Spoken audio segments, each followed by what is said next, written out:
अब मुझे तुम्हारी मदद करनी चाहिए। तो बताओ, मैं तुम्हारी क्या मदद कर सकती हूँ? जब भगवान मेरी मदद नहीं कर पाए तो तुम मेरी मदद क्या करोगी? पता नहीं भगवान ने कौन से काले पेन से मेरी किस्मत लिखी है, तभी तो हर तरफ अंधेरा ही अंधेरा है लगता है। भगवान ने मुझे इस धरती पे नाखुश मन से भेजा है, तभी तो मुझे अपने जीवन में इतनी सारी तकलीफों का सामना करना पड़ रहा है। जब मैं 10 साल का था तब मेरे पिताजी मुझे छोड़कर चले गए, जिस वजह से मैं पढ़ाई नहीं कर पाया। और जब मैं बड़ा हुआ तो मेरी माँ मुझे छोड़कर चली गई। बहुत अकेला हो गया हूं मैं। ऊपर से ना तो मैं अपनी पत्नी की जरूरतों को पूरा कर पाता हूं, ना ही अपने बच्चों की खुशियों का ख्याल रख पाता हूं। बहुत बुरा इंसान हूं मैं। समझ में नहीं आता मैं बुरा हूं या मेरी किस्मत। कुंदन रोज अपनी किस्मत और खुद को कोसता था, क्योंकि वो अपने जीवन में खुश नहीं था। वो अपनी गरीबी और लाचारी से बहुत तंग आ चुका था। ऊपर से घर में सबकी जरूरतों को पूरा करना भी कुंदन की ही जिम्मेदारी थी। शाम को जब कुंदन घर जाता है तो कुंदन की पत्नी सुधा उखड़े मन से कुंदन से कहती है, आज रात का खाना तो बन गया, पर कल सुबह के लिए घर में राशन नहीं है। तुम्हें कहते कहते लगभग 1 हफ्ता निकल गया, लेकिन अभी तक तुमने घर में राशन नहीं डलवाया। अभी तक तुमने घर में राशन नहीं डलवाया? तुम्हें क्या लगता है मुझे बहुत शौक है तुम्हारी बातों को नजरअंदाज करने का? अरे मुझे भी पता है कि राशन कितना जरूरी है, लेकिन मैं मजबूर हूं। मेरे पास राशन खरीदने के लिए पैसे नहीं हैं। और गांव का जो लाला है वो उधारी पर सामान देने को तैयार नहीं है, क्योंकि हमें अब तक का उसका पहले वाला हिसाब ही चुकता नहीं किया है। अरे बहुत परेशान ना हो गई हूँ मैं। कभी कभी तो सोचती हूँ कि अगर तुम्हारे सर पर इतनी ही गरीबी थी तो तुमने शादी क्यों की इस गरीबी में? बीवी बच्चों की जिम्मेदारी उठाना अगर तुम्हारे बस की बात नहीं थी तो क्यों की शादी? अगर तुम ऐसी बुरी स्थिति में मेरा साथ नहीं दे सकती हो तो तुम अपने मायके जा सकती हो, मुझे कोई दिक्कत नहीं है। वैसे भी जीवन साथी का मतलब होता है कि वो हर अच्छे बुरे वक्त में अपने साथी का साथ दे, पर तुम तो मुझे हर वक्त सिर्फ और सिर्फ ताने ही देती रहती हो। अरे तो क्या करूं, मैं भी तो परेशान हो गई हूँ। ऐसा जीवन जीते जीते ना तो तुम हमें एक अच्छा जीवन दे सकते हो और ना ही हमारी छोटी मोटी जरूरत को पूरा कर सकते हो। इसलिए बेकार है तुमसे कुछ कहना। मैं तो जा रही हूँ अपने कमरे में सोने। नोंगी पत्नी की बातें सुनकर कुंदन का मन ना तो खाना खाने का मन कर रहा था और ना ही सोने का। लेकिन फिर भी जैसे तैसे खुद को शांत करके कुंदन खाना खाता है और फिर अपने कमरे में जाकर सो जाता है। अगली सुबह उठकर कुंदन फिर से नाखुश मन से खेती करने के लिए खेत जाता है। तभी कुंदन की नजर एक चमचमाती हुई हरी मिर्च के ऊपर जाती है। दिन में भी उस मिर्च की चमक इतनी ज्यादा थी कि कुंदन की आंखें उस चमक से चौंधा जा रही थी। अरे ये हरी मिर्च इतनी चमक क्यों रही है? कहीं मेरी आंखें तो खराब नहीं हो गई? और ये क्या, ये हरी मिर्च तो आम मिर्च के मुकाबले काफी बड़ी भी है। मुझे तो कुछ भी समझ नहीं आ रहा, आखिर ये सब क्या है? आज तक तो कभी मेरे खेत में ऐसी मिर्च की खेती नहीं हुई, फिर आज अचानक से। कुंदन उस मिर्च को अपने हाथ में लेता है और हाथ में लेते ही उस मिर्च से एक हरी मिर्च जैसी परी निकलती है। परी को देखकर कुंदन थोड़ा हड़बड़ा जाता है और पीछे की ओर हो जाता है। बताओ कुंदन, मैं तुम्हारी कौन सी इच्छा पूरी कर सकती हूँ? मैं देख रही हूँ कि तुम पिछले कुछ दिनों से बहुत परेशान हो। हाँ, मैं बहुत परेशान हूं, पर मुझे एक बात समझ में नहीं आई, तुम हो कौन? मैं एक जादुई हरी मिर्च हूँ। जरूरत पड़ने पर ही मैं इंसान को अपना असली रूप दिखाती हूँ, और मैं कई दिनों से तुम्हें परेशान देख रही थी, इसीलिए मैंने सोचा कि लगता है अब मुझे तुम्हारी मदद करनी चाहिए। तो बताओ, मैं तुम्हारी क्या मदद कर सकती हूँ? जब भगवान मेरी मदद नहीं कर पाए तो तुम मेरी मदद क्या करोगी? तुम एक बार अपनी इच्छा मुझे बताकर तो देखो। ठीक है, फिर अगर तुम सच में मेरी इच्छाओं को पूरा कर सकती हो तो मेरी यही इच्छा है कि मैं अब अपना गरीबी वाला जीवन नहीं जीना चाहता। मुझे अमीर बनना है। मेरे पास धन, दौलत, गाड़ी, बंगला सब कुछ हो। मैं ये चाहता हूं। क्या तुम मेरी इच्छा पूरी कर सकती हो? ठीक है, मैं तुम्हें अभी अमीर बना देती हूँ, लेकिन तुम्हें मुझसे वादा करना होगा कि तुम कभी भी अपनी अमीरी और धन दौलत को लेकर घमंड और अहंकार नहीं करोगे। हमेशा तुम्हारे दरवाजे पर आने वाले करीब जरूरतमंद लोगों की तुम मदद करोगे, कभी किसी को खाली हाथ नहीं रखोगे। ठीक है, मैं वादा करता हूं कि अमीर बनने के बाद मैं कभी किसी के साथ कोई बुरा व्यवहार नहीं करूंगा और कभी किसी को अपने दरवाजे से खाली हाथ वापस नहीं करूंगा। परी कुंदन के कहने पर कुंदन को अमीर बना देती है। कुंदन का घर अब एक बंगले में बदल चुका था। उसके पास धन दौलत सब कुछ था। अपनी अमीरी देखकर कुंदन बहुत खुश था।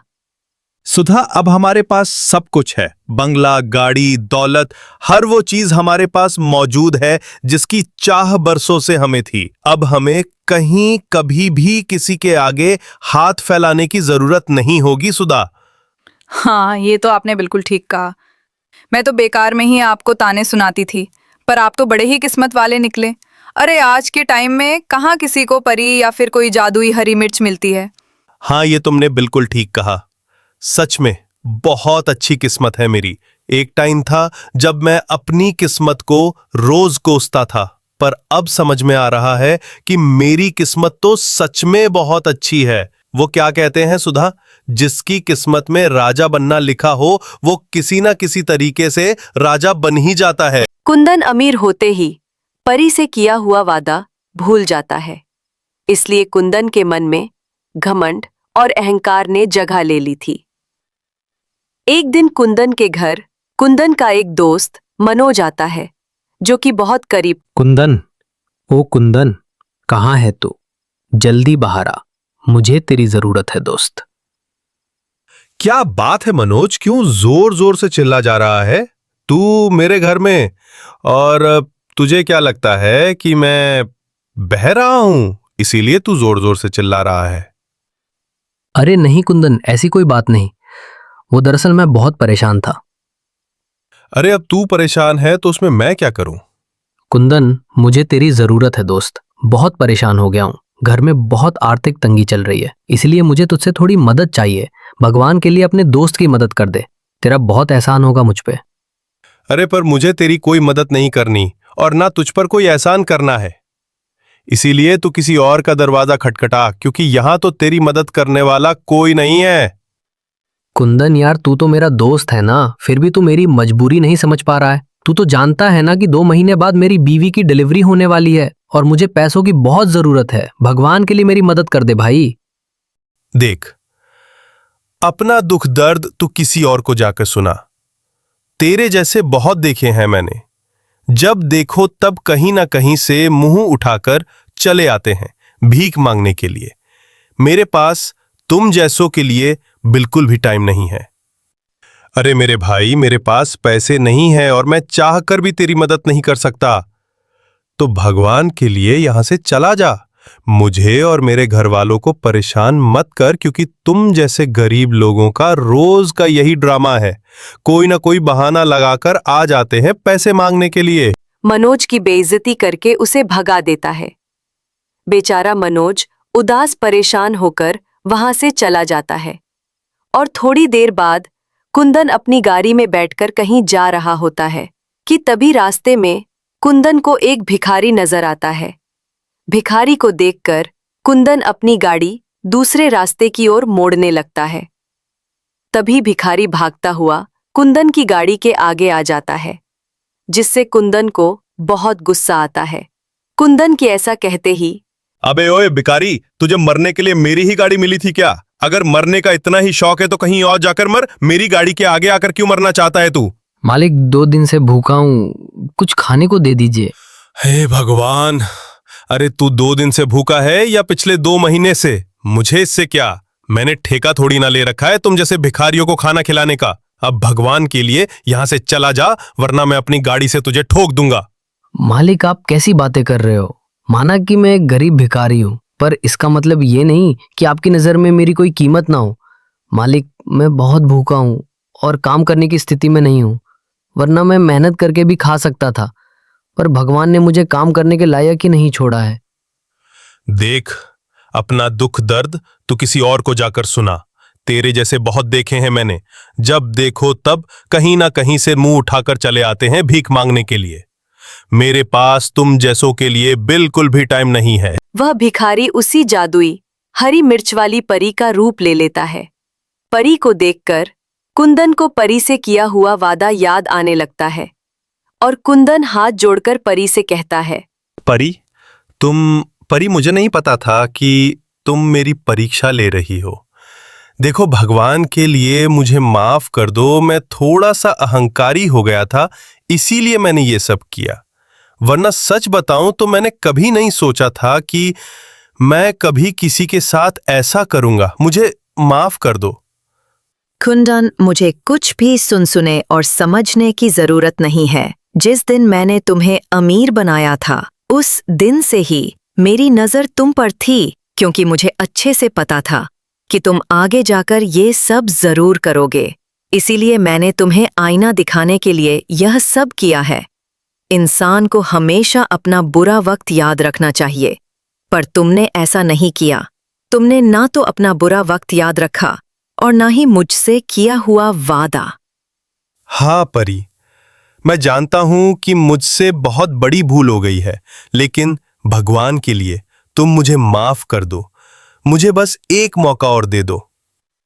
मैं तुम्हें माफ करती हूँ, पर मैं तुमसे तुम्हारा धन दौलत सब कुछ वापस लेती हूँ, क्योंकि मुझे नहीं लगता कि तुम इसके लायक हो। ऐसा कहकर परी तुरंत कुंदन से उसका सब कुछ वापस ले लेती है, जिसके बाद कुंदन फिर से गरीब हो जाता है।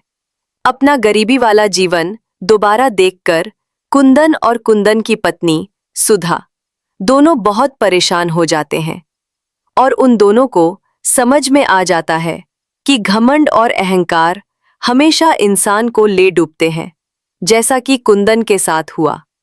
इसलिए हमें कभी भी किसी भी चीज पर घमंड और अहंकार नहीं रखना चाहिए।